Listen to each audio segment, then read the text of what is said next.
Good evening, everybody, and welcome to Festival of Ideas Online. My name's Andrew Kelly. I'm Director of Festival of Ideas and Festival of the Future City. There's been a lot of talk about COVID-19 meaning the end of the city, but cities are resilient. A city like Bristol has been through a lot, but has survived and prospered. That's not to say, though, that all is well and that things can't be better. And does coming out of COVID-19, if indeed we get out of it, mean that we now have the opportunity to, as they say, build back better?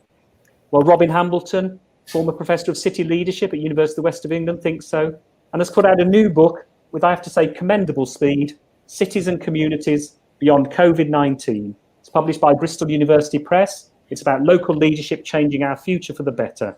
Robin is joined tonight by Sheila Foster, Scott K. Ginsberg, Professor of Urban Law and Policy at Georgetown University, and we'll be having Marvin Rees, Mayor of Bristol, joining us in a moment.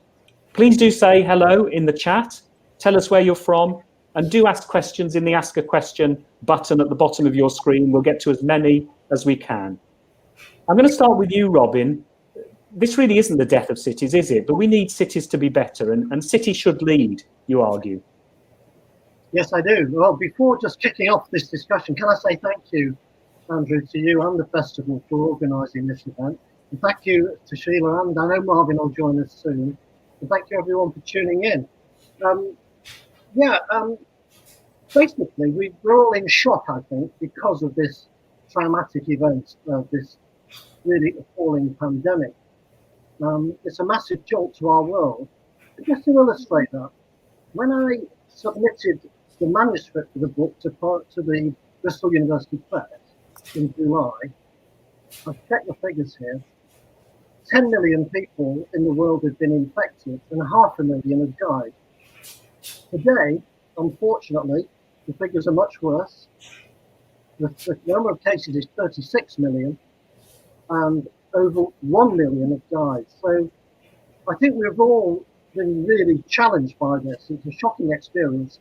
And worse than that, I think the pandemic has revealed such a lot of social and economic and racial inequality. So my take on this is that a lot of people are stepping back and thinking anew about the future. It's a shock. On the upside, we've seen an upsurge of community organising and self-help around the world that's really been quite exceptional. So that's my starting point, Andrew, that we're in a bit of a shock, but we have some opportunity to move forward. This particular book, as you know, is focused on the local level. So it's really concentrating on the work of cities, towns, and villages and communities across the world. And I guess I'm making the argument that the local really does matter more than ever.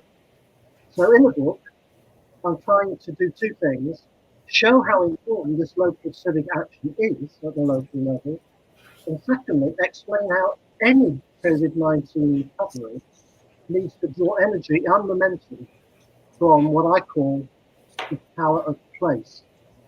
I'm going to say a tiny bit more about that. It's a key idea in the book. In the book, I argue there are two kinds of power in the modern world, and if we're going to understand how to recover, we must focus on power relations in society. One power is what I call placeless power, and the second is place-based power. What do I mean by these words? Placeless power is exercised by decision makers who are unconcerned about the impacts of their decisions on particular communities and places. The forces of globalization in this last 40 years have transformed the level of the power of the decision makers who are placeless. You see this particularly in multinational companies, driven by the pursuit of profit, who are often really paying no attention to the consequences for local communities, or in some cases, the natural environment. So the consequences of that have been really pretty bad, arguably disastrous. On the other hand, we have place-based power, which really speaks to a different way of thinking. I think the focus here is on community, on generosity, on caring for each other, on caring for the environment. So we have, in this last few months, seen an upsurge of that local caring that really is perhaps the upside of the COVID-19 challenge. So that's the scene. Just to go into a tiny bit more detail, I'm arguing that the challenge we face is much more than a public health or an economic challenge. This classic argument about, is it lives or livelihoods? I think that's only part of what we're trying to deal with here. In the book, I think we're really faced with 4 challenges at once, which makes it a bit challenging, but I think we need to address it in this way. Firstly, then, we do have an extraordinary health emergency. Secondly, we have a really serious economic downturn because of the pandemic. Thirdly, we have a climate change emergency. And fourthly, we have a disastrous growth in social, economic, and racial inequality. So we have a complex range of challenges which we need to tackle in a coherent way. And that means we have to improve our governance arrangements. We have to improve the way we govern ourselves. In particular, we have to improve the way we govern ourselves in cities and localities. So there's 1 or 2 concepts in the book, Andrew. We could perhaps come back to these about how do we understand local leadership and improve it. But really, we can come back to that. I just wanted to close this intro by saying this is a very hopeful, maybe even optimistic book. Certainly that's the tone.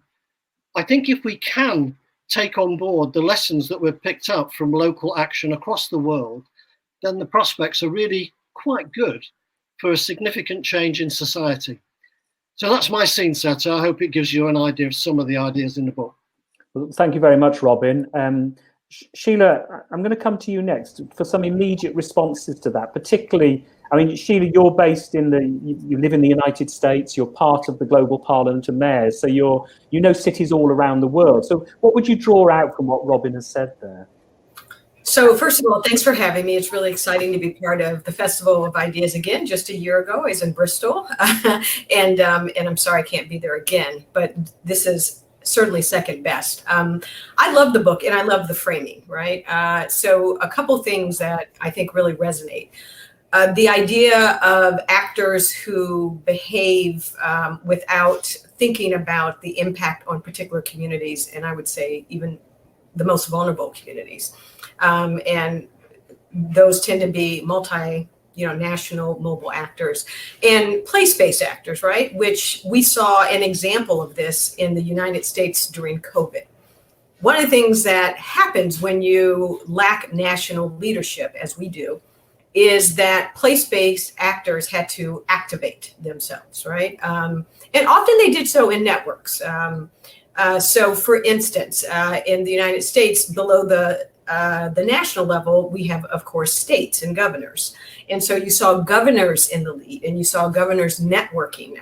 The 7 Northeastern governors, Governor Cuomo of New York and the governors of New Jersey and Connecticut and many of the eastern states and western governors of California, Washington, et cetera, make pacts with each other, right, to both protect the health of their communities, but also to, when it came time to lift the restrictions, to do so in tandem with each other and carefully.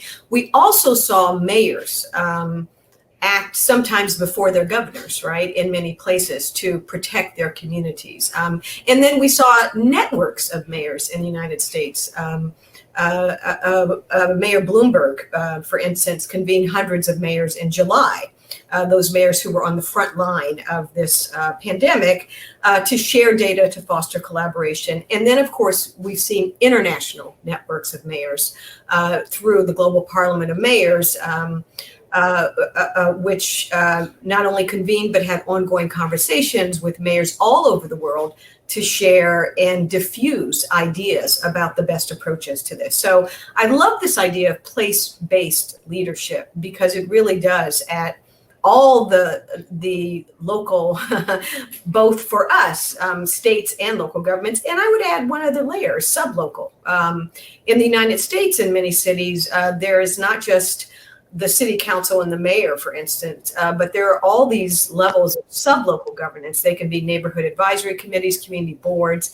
And we saw that in a big city where I live, like New York City, or even in Washington, D.C., where I work, we saw that these sublocal levels of government, these community forms, as well as nonprofit organizations in these communities, because cities are so complex, socially and economically, and communities have different needs. You also need that sublocal leadership that comes from communities, and they too are networking. So I think the power of place is the power of networks as well. So I'll leave it there. Sheila, just before we move on to the next question, just tell us a little bit more about the kind of powers that a city mayor in the United States might have. And Robin, you might say, well, we don't have those kind of powers here at all, but just to talk a little bit about that. So I actually think that's a complex question, and let me try to answer it simply. So we saw two kinds of mayors. One is the mayor that could put in place, let's say, the requirement of masks, could shut down whole areas of the city by him or herself. We saw this in California with the mayor of San Francisco, which arguably spared the San Francisco Bay Area from a lot of pain in the beginning. And we saw it with Mayor de Blasio in New York, for instance. And they were able to do that before their governors, before their states acted. And then maybe the governors came in afterwards and followed up throughout the whole state. But we also saw some mayors, for instance, the mayor of Atlanta and mayors in other southern states, unable to do that. Why? Because they don't have the same power. In many states in the United States, states give their mayors and local governments what's called home rule. They can rule their homes. But in other states, mayors don't have that. They have to ask their governors first or ask the states. They only have the powers explicitly laid out by the state. And if those aren't explicitly laid out, then they can't act. So you had mayors going to the governor saying, can I shut down these four? Can I impose a mask mandate? And the governors say no. We also saw, even with strong mayors in the US with home rule, governors preempt or overrule some of those decisions once they did close down. The governor of Florida just preempted and said, no, we're going to open everything up. In general, mayors have from what I understand, comparatively, if you look across the world, American mayors do have more legal power in terms of the power to take initiative in the first place than mayors elsewhere. They have more economic power in terms of the power to tax and to collect fees, et cetera, than mayors elsewhere. But we saw in this particular crisis that the United States Constitution leaves the power to governors, to the states, and cities only have the power that are given to them by the states. Well, thank you, Sheila. And Robin, just to round this off, I mean, I get, I read a lot about this, but I get utterly confused about the different levels of powers that mayors have here, because Marvin's powers in Bristol is very different, for example, to Andy Burnham's in Greater Manchester, aren't they? Yes, they are. I mean, just to say, in the book, it is an international book, so we're comparing different approaches in different countries. And I've got 5 examples of innovative cities from different parts of the world. One of them, is, Sheila knows, is Portland, Oregon, where you've got really quite imaginative leadership in that city. But there's a huge range of power across the world, from some of the American cities that Sheila's mentioned. I'd add in the German cities, where they have constitutional protection. So the local governments can do what they want, whatever the central state says. That's the same in Sweden and some other countries. So we've got some places where there's a lot of local power, and surprise, surprise, that helps them innovate and do things. Then across the spectrum, you get to a country like ours, the United Kingdom, which I call super centralized. We have a super centralization of power that's grown over a few years, taking power away from place and making it really quite inaccessible. I think we see Marvin make an appearance here. Andrew, do you want to try and link him in? Well, he's muted at the moment, I think. Can you hear us, Marvin? Yes. Oh, we can hear you as well. Welcome, Marvin. Oh, right. Okay. Are you outside? I am. Oh, right. Okay. Well, my mayoral duties involve the city, but also taking my boy to football class. So right. Okay. Okay. Well, thank you for joining us. Robin, did you have any further points on that, Robin? Just to round off on you were asking about the different levels of power within the UK. It is very complex now. You've got devolution of Scotland and Wales, of course, gives different powers, but also within England, variation. The overall story is it's hopelessly centralised, our country. And at the end of the book, I make a plea for a convention, really a constitutional convention, to rebalance power, because we are now one of the most super centralised countries actually in the Western world. I want to bring Marvin in now. Marvin, thank you again for joining us. We've talked about Robin's set the scene for his work, and I know you've been very influenced by Robin's work. Do you want to say why it's been important to you in thinking about and running and being Mayor of Bristol? Yeah, so when I was director of something called the Local Strategic Partnership in Bristol in 2010, and there was a moment that really dawned on me when we had all these, so they were basically, local authorities were given the challenge of bringing all the city partners together to work together for a common good. But there were two things that dawned on me when we did that. One was that they had no framework within which to work together, so they had no common objectives. And that meant that they had never compared and contrasted their own strategic plans for the next 10 years at least, and that's what we were looking at. And the other was that they had no connectivity to the wider city. There was no common narrative. So when I was running for mayor, I didn't know Robin, but I happened to kind of bump into him. I can't remember how it happened, and we went out for a cup of tea. And as we were talking, so much of his analysis of the weaknesses of the way we do governance in the UK at the moment were actually put in much better words and a proper intellectual framework to the concerns I had spotted back in 2010. And his book, Leading the Inclusive City, the model he puts at the beginning, with the petals model with the 5 elements of governance and place shaping, is the model that we've used as the underpinning for our approach to the city office that we've put in place in the UK, in Bristol. And it's brought about, I don't want to overclaim, but I think it's kind of an unprecedented level of city cooperation in Bristol, both in terms of how we run ourselves inside our city boundaries, but also how we communicate to government and how we present ourselves to the outside world. One thing I want to move on to now. Thank you, Marvin, and I have to say, Robin, that if you were still having to do the research assessment exercise, that's a hell of an endorsement to include in that in terms of that work. Robin, you place a very strong feature on the need to make sure this is about social, economic and environmental justice. And there's been a few questions about that in the chat. And I wanted to ask you first, Sheila, is this a similar, we've seen the Black Lives Matter protests and so on. Is this a similar thing which is happening in the United States? And who impresses you really? One of the questions we've had is about who are the impressive city leaders who are helping to lead this charge really? Right. So these levels of crises that Robin points out are quite intertwined, in the United States, around the world, right?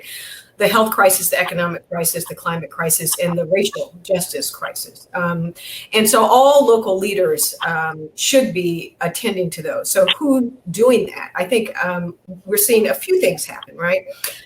One is that we're seeing mayors like the mayor of Stockton in California, who put in place an experiment around universal basic income, and now has networked with 15 other U.S. cities to experiment universal basic income. And these cities range from Los Angeles to Pittsburgh, to Atlanta, to Jackson, Mississippi, right? So quite forward-looking, right? And that really, during the it's one way to respond to the COVID economic crisis, but it's also a way to address the truly vulnerable in their cities. The other thing I would mention is that leaders that are taking climate change seriously within a climate justice framework. So one of the things that we know during COVID is that, and a Harvard public health study came out that showed that those communities that suffer from disproportionate levels of air pollution, which in the US are Black and brown communities, also are hardest hit. That is to say, that exposure to air pollution, that environmental justice issue, made them more vulnerable to COVID infection and death. So the cities that, like New York City in the mayor's panel on climate change, that's addressed this through a climate justice lens, the cities that were already attending to climate issues on a community level and trying to figure out how different cities are differently vulnerable to climate change and now to COVID, have already gotten a head start. And the third, I think, area of leadership that we've seen is really, all mayors internationally have the power of home in the sense that their infrastructure.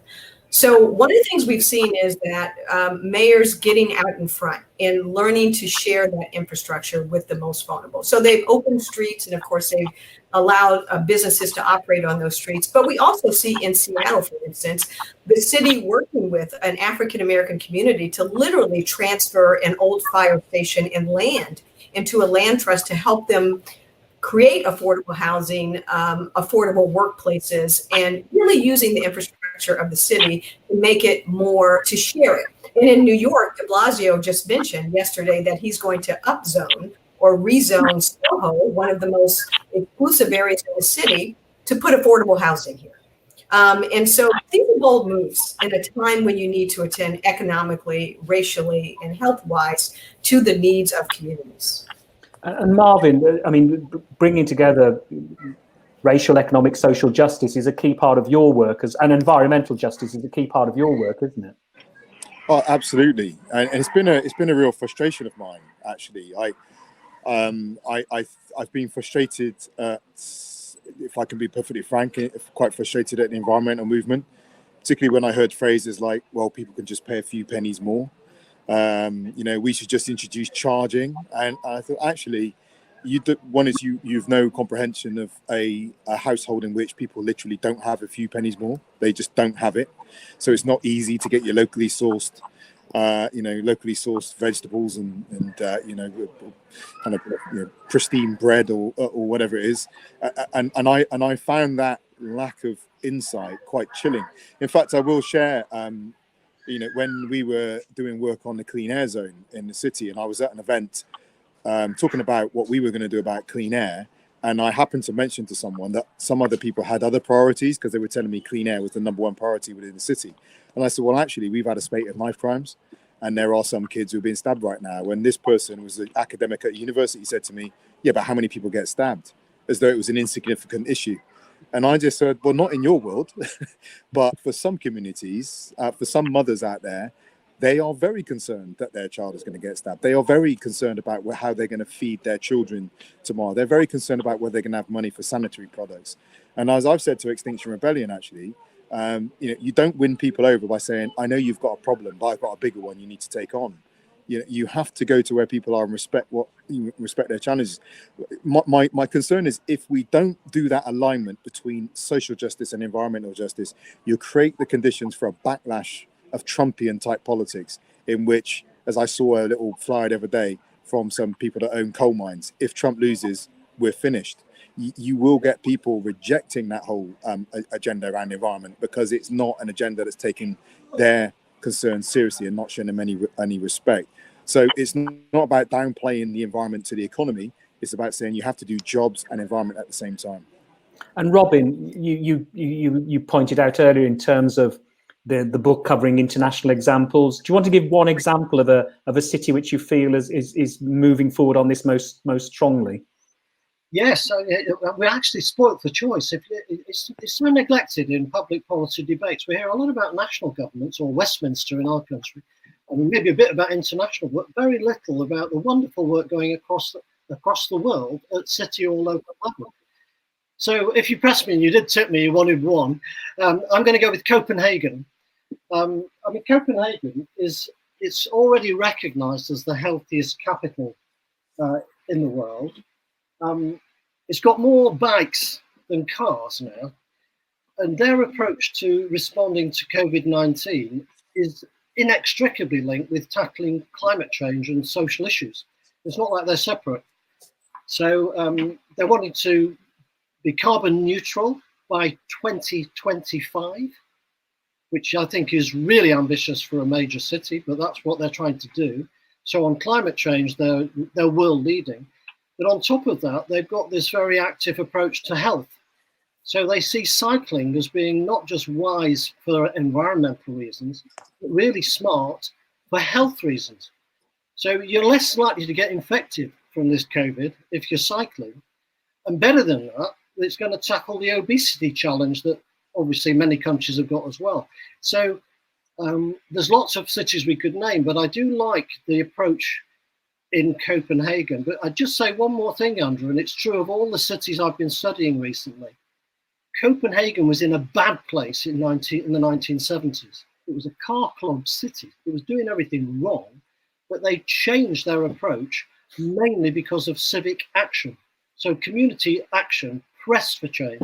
And what happened? We got major change. And that's happened in so many cities across the world. So again, I come back to the power of the local as a driver for progress. But Copenhagen certainly one to look at. They've got a good website and you could look at what they're doing in detail. Marvin, did you signal you want to make a point there? I did. And one of those challenges when we look at best practice in specific cities is something I've come across when I go to many mayoral gatherings. And cities have started to organise, and Sheila's on the advisory committee for the Global Parliament of Mayors and many other things, facilitating these city gatherings and getting mayors talking and beginning working together. But I think one of the things we need is a little bit of a chapter change. So I go to mayoral gatherings, and so often mayors are telling each other stories about what's going on in their patch, and that's great. But some of those stories are out of reach. So I see amazing things happening in the city, and it can't be done in Bristol unless we have a financial vehicle that will go on a 10, 15, 20-year journey with us to reconceptualize, replan, and rebuild the city. What I'd love to do in Bristol is say, right, what kind of city do we want to be in 20 years? Decarbonised, pro-nature, inclusive, a city bit for mental health.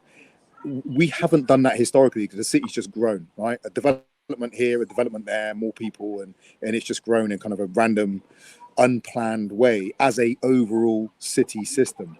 But if we could have funding that is more than 1-2 year horizon, then we could actually start now and say, this is where we're going to go.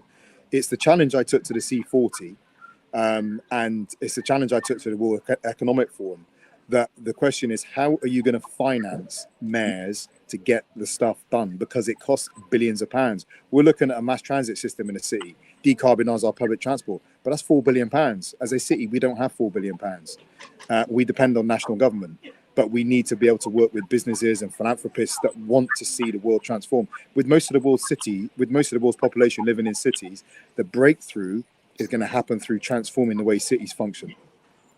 And that's something, Sheila, you would agree with, isn't it, very strongly? I mean, and I want to pick up on the strain in Robin's book around co-creation and the multi-stakeholder approach. I mean, so I talked about the universal basic income experiment. That's not being paid for through tax dollars, right? That's being paid for from partnerships with philanthropists in the private sector. And so one of the things that I think is on the forefront of innovation, and I work on this as well with colleagues around something we call the co-cities, and we've studied over 180 cities and over 500 policies and projects around the world, is to really map the way in which local leaders are working with stakeholders, right? With the private sector, the public sector, where they're willing, and the philanthropic sector to innovate in cities, and well with their local communities. And you can call them public partnerships, public community, private, nonprofit partnerships, whatever they are, but putting community needs at the center of the, which is what I think the universal basic income experiments do.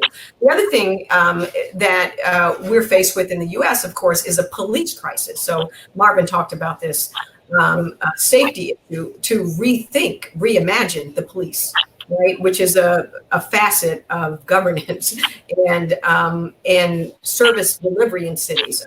You've got communities not just afraid of crime, but of the police. So cities that are on the cusp of rethinking the relationship between the police and community, right? We've always had community policing in the US, but rethinking that and bringing in other stakeholders like social service workers. So when the police respond, they bring a social service worker, or they don't respond to some domestic violence or other incidents, because you really need someone with a different, or it's not or, but it's and, you really need other kinds of expertise. So this kind of co-creation collaborative model of governing is, I think, the forefront of where a lot of what we see as the leadership, the place-based leadership challenges that Robin writes about so eloquently in his book.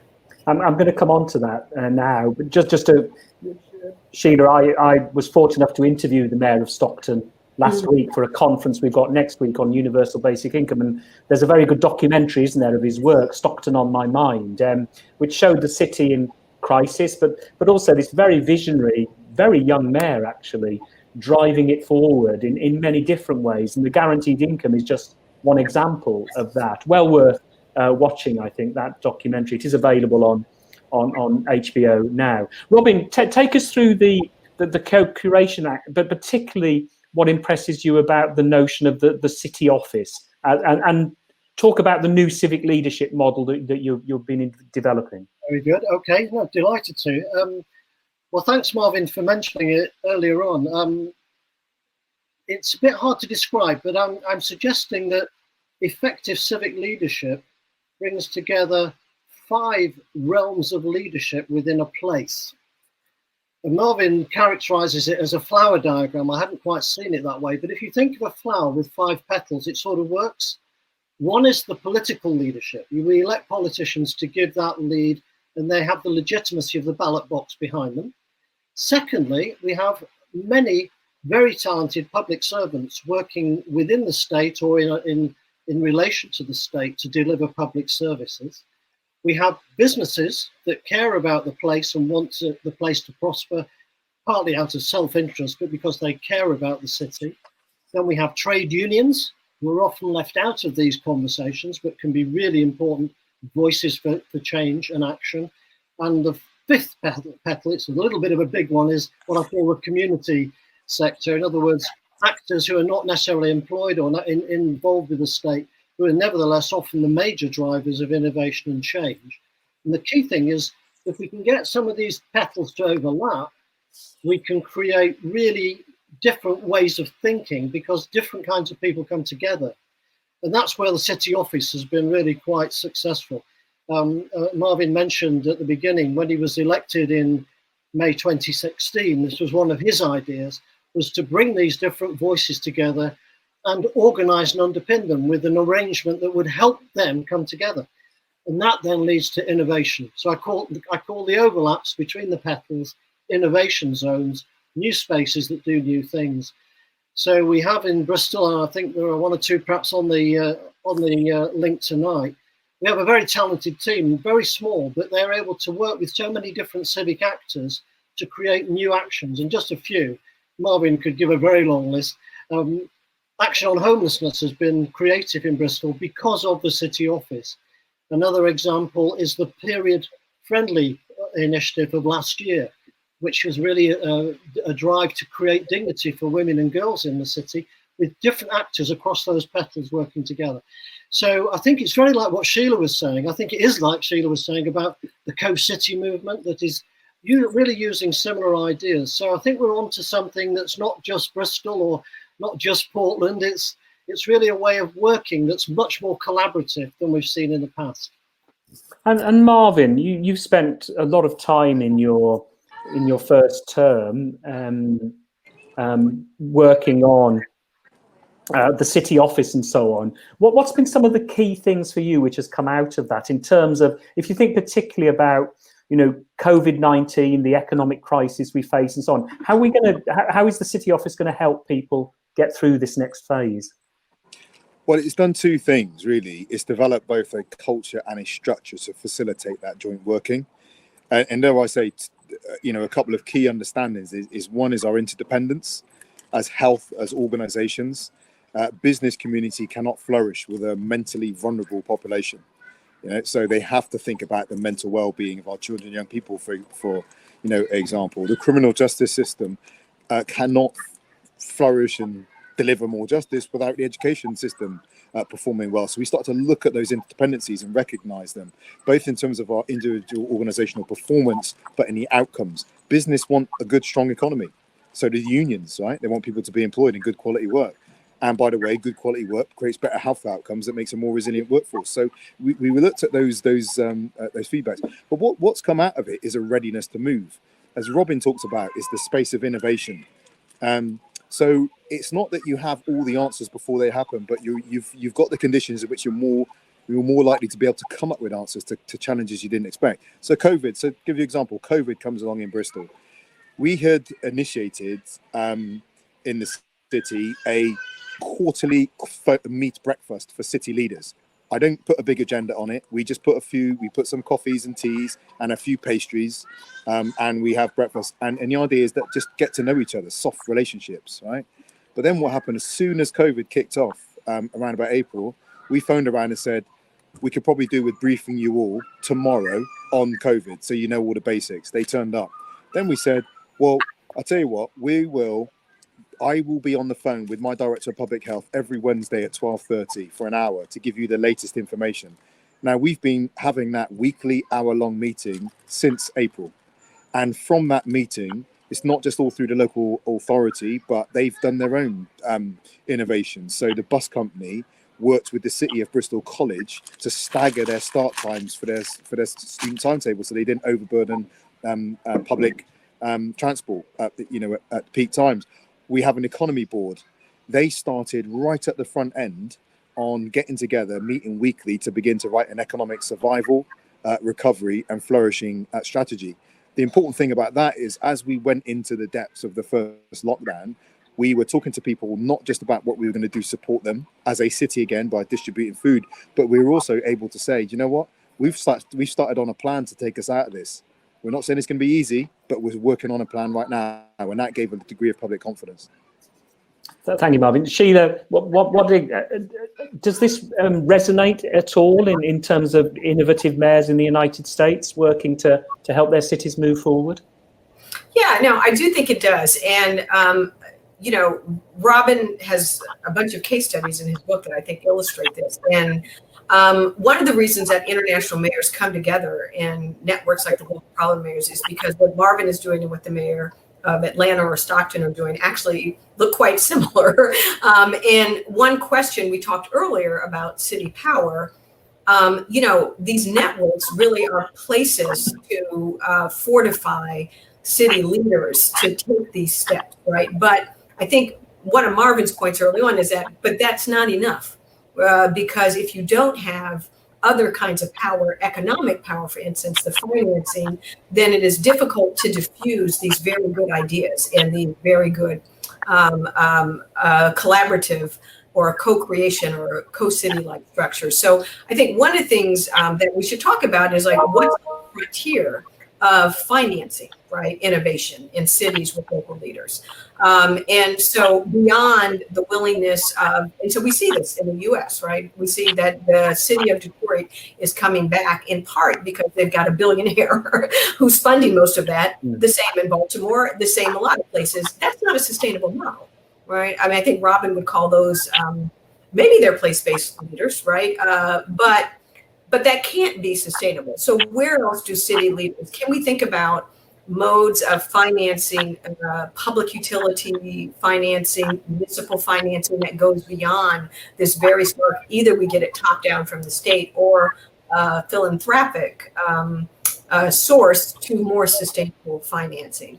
And so, when you don't have a Bloomberg, for instance, or someone else funding this, I mean, in the short term, it has to be that philanthropic actor. But I wonder if Robin can speak to whether you've identified, right, those new models of public financing for cities. Right, I certainly could make a response on that one, Sheila.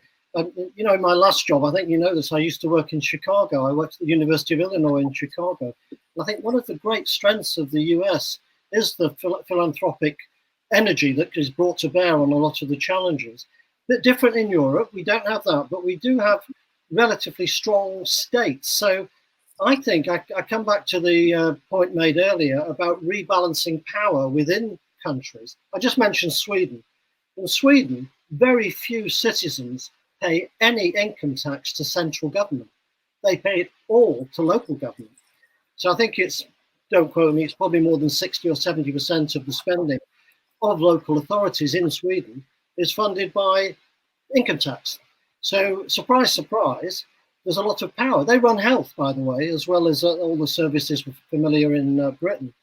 So there's choices available to countries to rebalance power within the state's finances.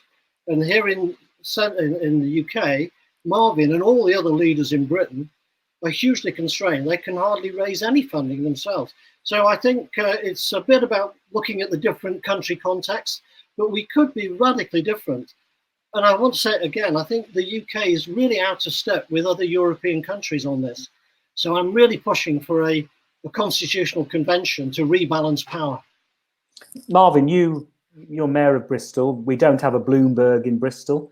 What are your plans for, not just coming out of COVID-19, which is the immediate economic impacts, which will be with us for quite some time, but longer term, how are we going to raise the kind of money you need to do what you want? So a piece of work I'm now involved in, will be involved in with the World Economic Forum. I'm now going to be on their cities board, has been basically that challenge. One is I've asked them to help us plan how we make sure that we are a city that delivers the Sustainable Development Goals. So we don't just want to measure ourselves against the SDGs, we actually want to proactively deliver them. And the second challenge I brought was how can we develop this new model of finance? We've had a couple of sessions within the city. First off, we had one within local government to look at how what kind of financial interventions are or are not allowed for local authorities under current legislation. And then we had a second meeting with a few people from the city who have been investors in their profession, and to begin to imagine, included Triodos Bank and a few others, to begin to do some imagination about what that vehicle would look like.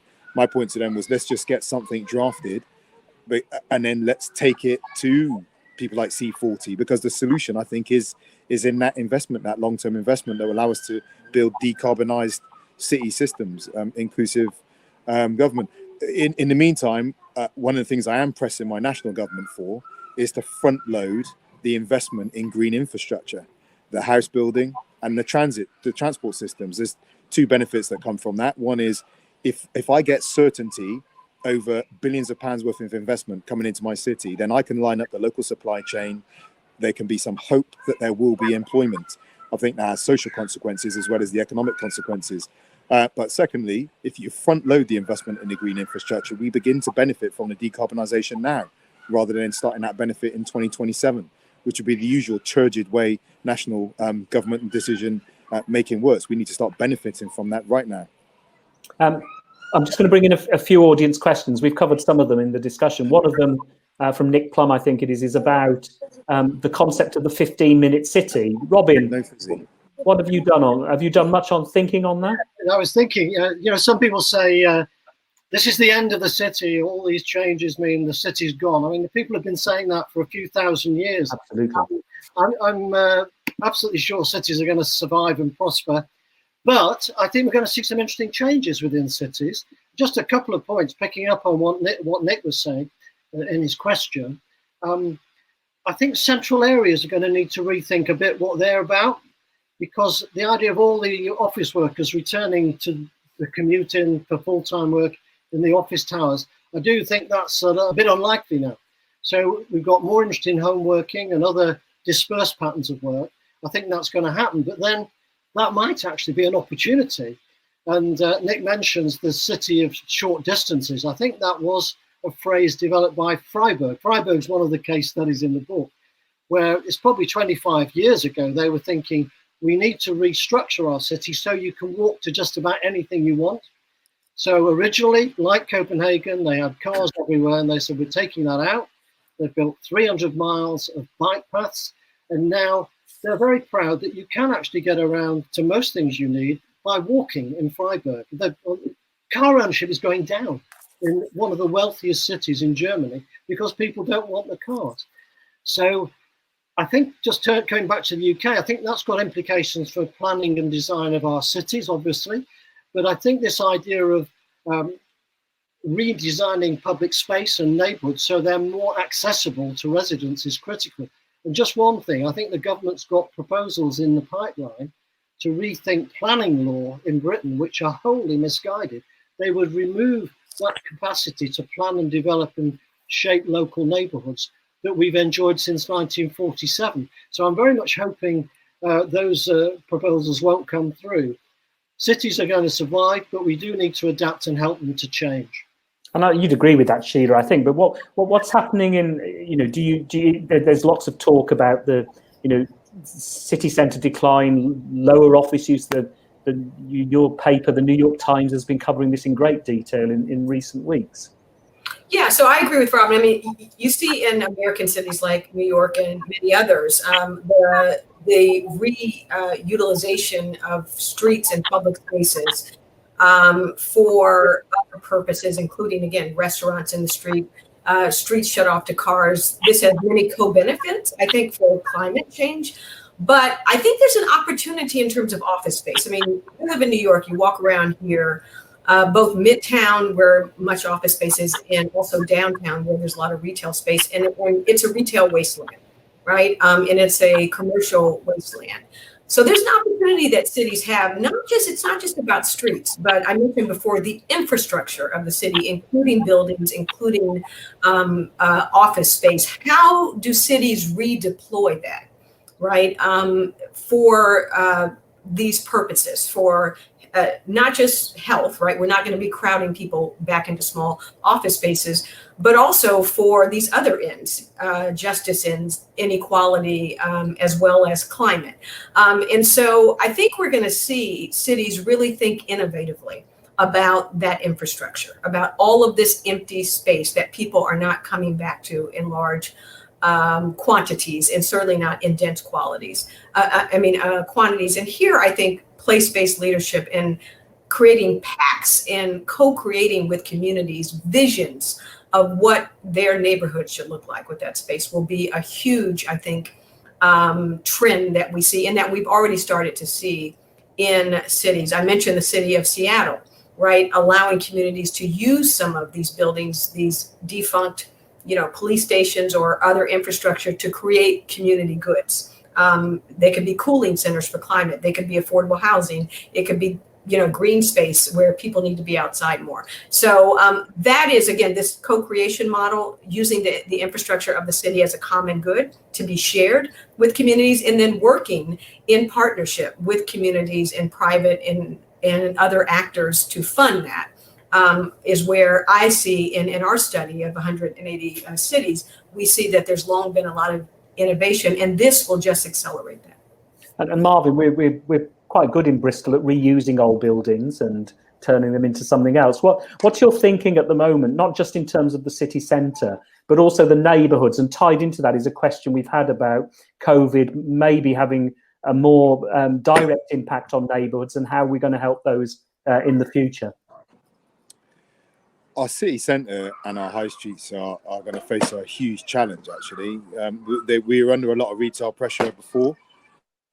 And so we had already we'd already set up a working group to look at the future of the city centre and how we repurpose them with a much greater mix of residential, not just shops, but residential work and destination, like event space as well, to bring life to them. So we'd already been doing that work. This certainly accelerates the need to do that reimagining, which goes back to the point I made before. What we can't do is work on 1, 2, 3 year reactionary timelines that fit with some abstract, process in Westminster and Whitehall, because it works with the work pattern. It has to be in line with the challenge of reconceptualizing and replanning and then rebuilding our cities.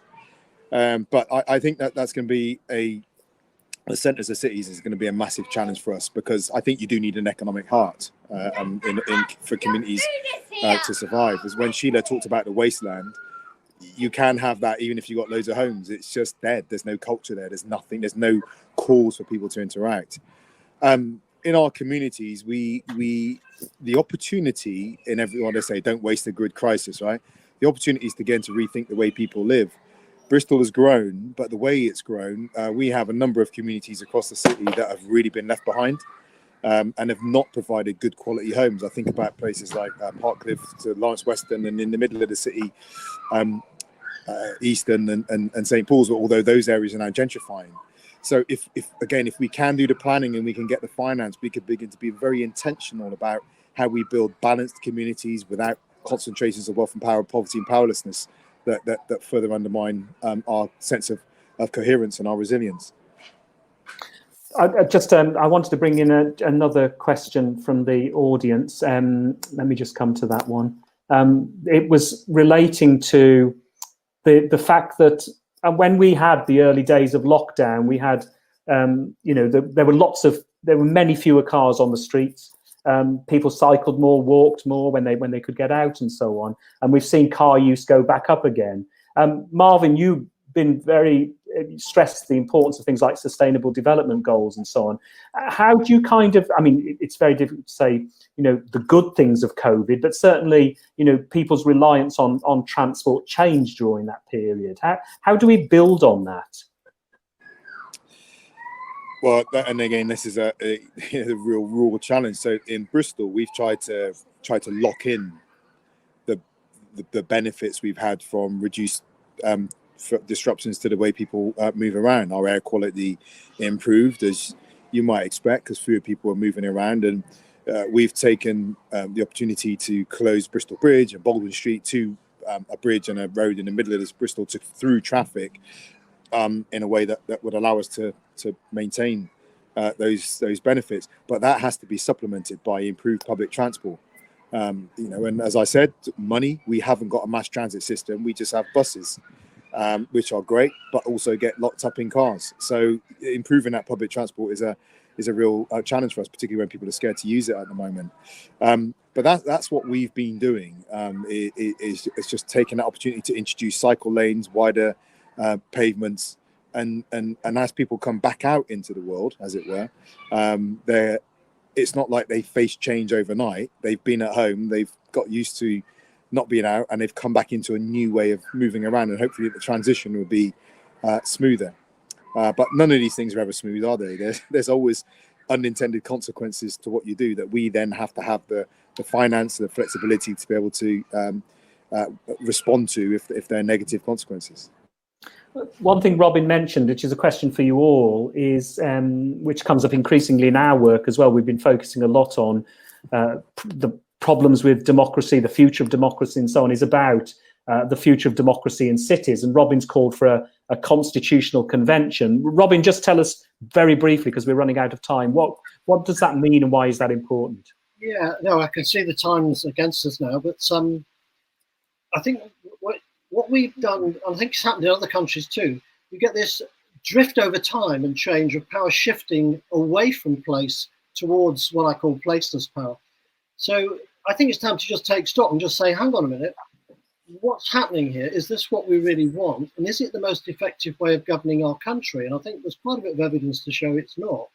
So you'd actually take stock. We could do it through a citizens' assembly. That could be part of.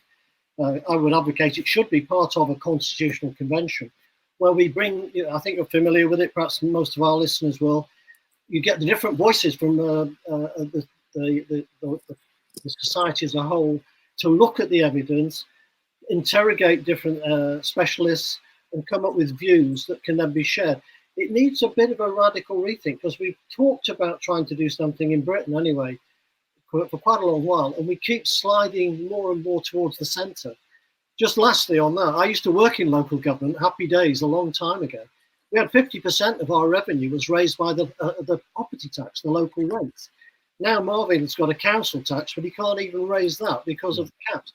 So it's about having a radical rethink, and I think that's overdue, and I think that would gain support from Conservative councillors as well, because they fear the centralisation that's taking place at this time as well.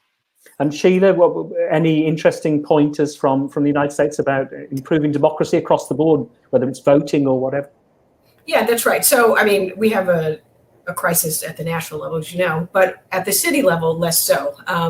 We've got, as I mentioned before, a sub-local level of governance in places like New York, DC, and big cities, neighborhood advisory commissions, community boards, but also now participatory budgeting, which is more like the assembly model that Robin has talked about, where whatever budget the city has, they split it up and they let communities and neighborhoods have an assembly and decide how to spend their money, and they vote, and it's a deeply democratic process. I think with all of these levels of governance, the one caution is that you have to always make sure that the margins, the voices on the margins, are not crowded out by the largest voices. And we see that at all levels of sublocal governance, that's an issue. If you attend to that equity issue, that can be a real democratic innovation.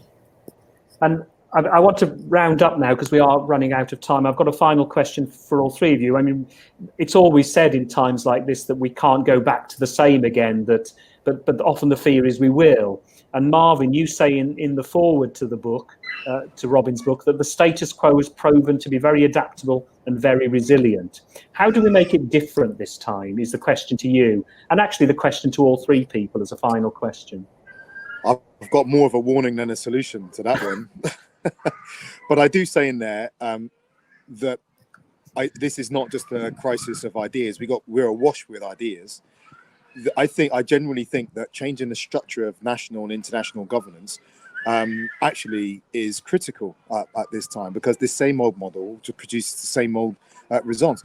And actually, this placeless power makes it impossible for civil society to get their hands on the levers of power, because power is distant, it's placeless, it's very difficult. In many senses, it's post-national.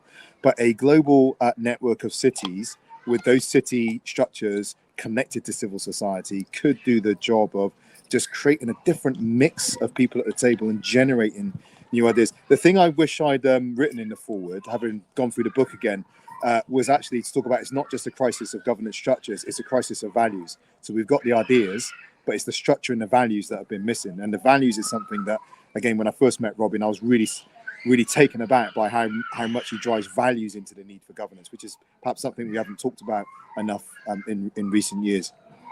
Sheila? To work with Marvin on the Global Parliament Mayors, and both of us with Dr. Dick Marvin, who first I think made this point, and it still is true, which is that we need to lift up local leaders like Marvin into the halls of power, but also the circles of power, which are economic now, right? And part of that is about creating a space in international institutions to do that, but it's not just that, right? It is a values question, and I think we're getting there. Actually, I've seen a lot of movement, but we're not quite there yet. And so how do we make this moment matter and pivot to the future and I think Black Lives Matter call for this. We need to rethink fundamental issues of how we operate in society. And until we do that, this will just be a moment that passes without any fundamental structural change. And final word from you, Robin, on how we don't go back to what we had before. Right, just before I try and answer that one, Andrew, I'm conscious we've got, I think, 14 people who also offered questions. I don't know if it's possible afterwards on the permanent website, whether people might be able to respond. I'd certainly want to try and do that if it's possible through the technology, because there's some great questions coming. But just in terms of how do we stop it drifting back, I want to reinforce what Marvin said. It's about the core values that are going to guide where we go in the future. And there's a chapter 3 talks about the shift in values that we need. And it's simply away from individualism and markets and towards caring for each other and the environment. I've been reading a bit of the literature on caring, and that's helped me quite a lot. So the core value that needs to guide us in the future is about caring, not about making money. So that's a big shift, but this is happening. It's a lot of cities and localities across the world, and we've got some really good examples that can inspire us. So it might seem a hard sell, but I think that is the majority view now. And if you think about the climate change movement as well as Black Lives Matter, there's some excellent social movements now pushing for a different way of living in the world, and I think that should be inspiring for us. Thank you very much, and thank you very much to all our speakers. On the questions, some of them were quite Bristol specific, so I was going to feed them into our session next week with the Mayor when he delivers his State of the City address on the 14th of October, and some of those questions will will feature there, and we've had similar questions come in advance as well. So that's 14th of October next week, Marvin Rees' State of the City address, and we'll have the youth mayors there and also an interview afterwards. We've got more events coming up next week on Bristol Resilience, as this is part of that series, and that's being organised with the City Office. You can see those details on our website. And also to mention again our conference on Universal Basic Income on the 13th of October, which features interviews with the Mayor of Stockton and also the Mayor of Oakland, Mayor Libby Schaff, who also joined us for that. We're about to launch many more events for our November programme, so please do join us there. And you'll see details not just of the Economics Festival, but also our new Great Reset programme, when we're looking at how we change, how we solve the challenges that we face. And we're coming back to cities throughout next year in our work with our next Festival of the Future City. Just to remind you, if you'd like a copy of Cities and Communities Beyond COVID-19, Robin's book, it's published by Bristol University Press, and there's a discount code in the chat. Marvin also has his copy there. I think Sheila only has a PDF at the moment, but we'll get you a hard copy as well. It is important reading and as part of the debate to take us forward. Thank you so much, Robin, Sheila and Marvin, for joining us. And thank you to the audience for joining us tonight. This is Festival of Ideas Online. Thank you very much and have a good evening.